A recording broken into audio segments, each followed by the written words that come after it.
ये कैसे मिलता है भाई? तनु से मिलता है।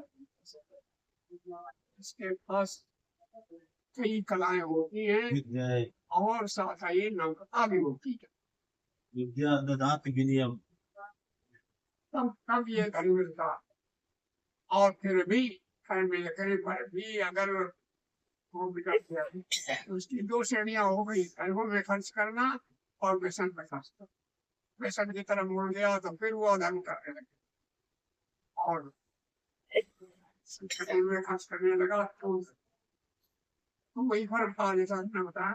ध्यान रखा हम अगर उसे विद्या भी है, कलाएं कहीं है, इसके उसका मूल्य बढ़ जाता है, लोग ज्यादा चाहेंगे उसे और उसमें नफलता है तो उस पर ऐसा ऐसा धन जो विद्या से विनय के द्वारा प्राप्त किया गया हो, वो न्यायोचित है। विद्या विनय संस्थान में हाँ पुरुष जो है विद्या विद्या के मात्र था मात्र होती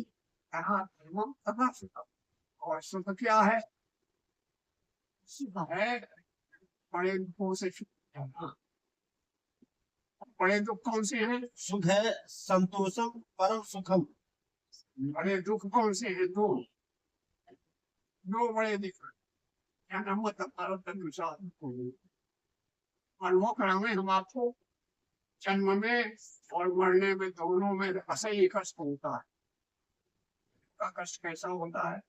आयुर्वेद कहता है ये 7 महीने का बच्चा अगर मिलता है तो जीवित रहता है। इसका मतलब 7 महीने के गर्भ में चेतना आ जाती है, और जब चेतना आ जाती है तब से सबका अनुभव हो रहा है उसी समय से। और वहां इसमें क्या होती है? आयुर्वेद कहता है उस समय उसकी स्थिति होती है सर नीचे हो वायु पर, और फिर धीरे धीरे त्वचा और वो जो है स्नायु और माल संबंध, और उस समय बताया अगर कभी चीज खा ली तो पैदा होती है त्वचा में, लेकिन भूल है उस समय उसमें कीड़े भी होते हैं, बल के साथ छोटे छोटे सफेद काटते हैं, क्या करेगा? और फिर जब जन्म होता है तो भी ये संकीर्ण मार्ग से निकलना होता है कि सांस, और सांस जब रुकती है तो एक क्षण एक योग के बराबर हो जाता है।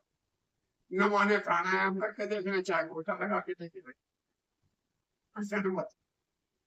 और मृत्यु में भी यही हाल है। मृत्यु में भी सांस रुकती, चाहे जैसे मृत्यु हो सांस समय रुकती है, और सांस समय रुकती है तो एक क्षण के ऊपर, तो सबसे बड़े दुख ये दो, तो इनसे छुटकारा पाना ही सुख।